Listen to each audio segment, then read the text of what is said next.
Today's topic that I have chosen to discuss is the classical findings in a case of non-union. We'll be discussing about the clinical and the radiological findings.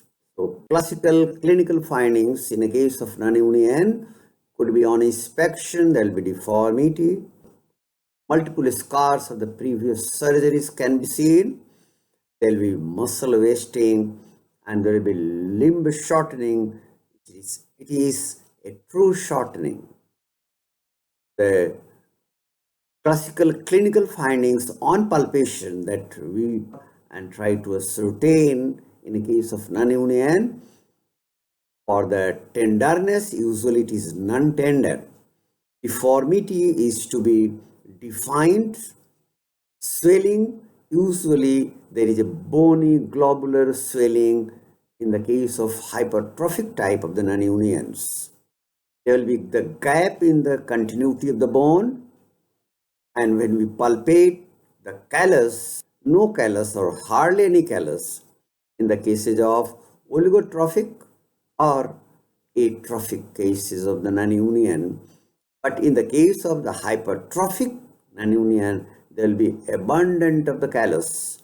There will be bony irregularity and broadening of the bone. There will be abnormal mobility. There will be muscle wasting, and there will be true limb shortening. The non-union that we usually discuss is in the tibia, and the reason is it is consisting of 35 to 62% of the whole of the non-union that we see. So this is a case of non-union. It is a case actually of the osteogenesis imperfecta. There will be multiple fractures in the childhood, and many go for the non-union. You can see it here. It is in the case of the humerus fracture.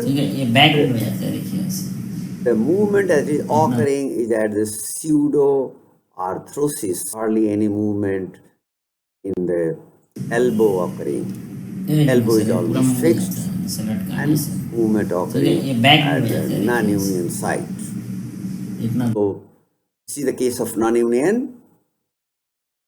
Non-union, this we can see it, and here it is not united. This is non-union, non-union,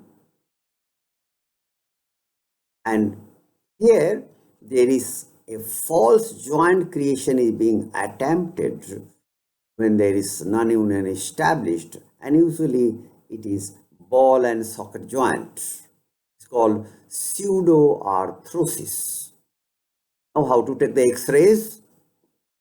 Usually AP and lateral is asked for, and sometimes oblique views, which is 45 degree in internal rotation and 45 degree external is asked for. And in majority of the cases, this is all that is required to confirm our diagnosis. Examination under fluoroscopy to check the motion usually was asked for. Nowadays, not a common procedure. The radiological evaluation that you have seen, 45 degree oblique films can increase the diagnostic accuracy. Despite additional projection, the potential for false positive results is already there. The serial radiograph assessment is necessary to establish a case of non-union, and sometimes stress radiographs if the status of stability in the cases of a fracture which has been fixed by implants. You can see it, varus stressed has moved towards varus, and in valgus it has moved towards valgus as well. Let us see the classical radiological findings in the case of non-union. The fracture gap is still present. The callus may be present in the hypertrophic type, but even if it is present, it is not breaching the fracture gap. But in the case of atrophic, there will be hardly any callus. The fracture ends are usually found rounded, and fracture ends are usually smooth end as well. And there will be sclerosis at the end of that fractures. There will be closure of medullary cavity, and there will be many times attempt to make a false ball and socket joint. This is called pseudoarthrosis.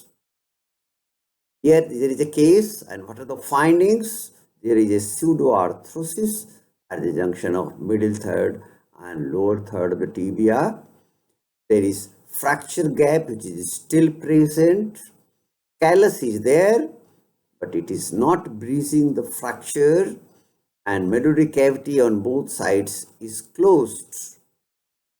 Fracture ends are now smooth, and it is sclerosed as well.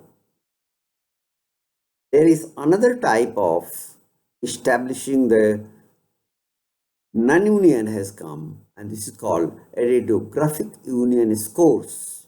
What is it? It has been devised by the University of Toronto and McMaster University. They developed two radiographic scoring systems. One is the radiographic union score for the hip. It is called RUSH, rush. R for radiographic, U for union, S for score, and H for hip. Another is the radiographic union score for tibia. It is called RUST, RUST. And they showed that the assessment of the number of cortices breached by callus had the higher reliability in determining the healing. And how it can be done, we'll be seeing it. So the RUST, it is for the tibia, radiographic union score for tibia.